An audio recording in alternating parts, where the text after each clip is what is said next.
ኢትዮጵያ ውስጥ ከመጣ በኋላ ኦሮሞ 1% አንድ 0.1% ተጨማሪ ነገር ወስዶ ከሆነ እኔ በ24 ሰዓት ዘግላቸዋለሁ። ችግር የለም። ይነገራል።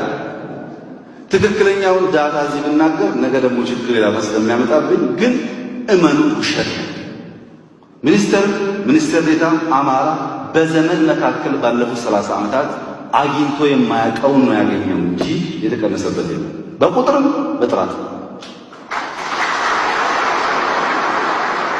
አፍረጥርጠው ያላችሁኝ እንደሆነ ደግሞ ከኔ በፊት ሁልጊዜ ኦሮሞ ሚኒስትር ዴኤታና ሚኒስቴር ይበልጥ ነበር ኢትዮጵያ ውስጥ በቁጥር በጥራት አላልኩም፣ በቁጥር አሁን ግን አማራ ይበልጣል። ኦሮሞ የሆኑትን በመቁጠር አድሎ ተደርጓል፣ መስሪያ ቤቱን በኦሮሞ ሞላቸው የሚል ክስ ነውና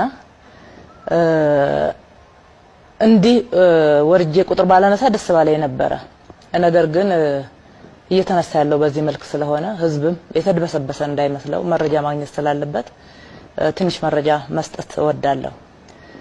አጠቃላይ በመስሪያ ቤታችን ያለው አመራር ቁጥር እስከ ቡድን አስተባባሪ ያለውን ካየን መካከለኛ አመራሩን ጨምረን ከ1000 በላይ ነው።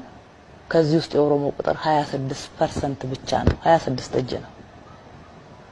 ተገፋ እየተባለ በተለያየ መንገድ የሚሰራጨው ደግሞ የአማራ ብሔር ነው።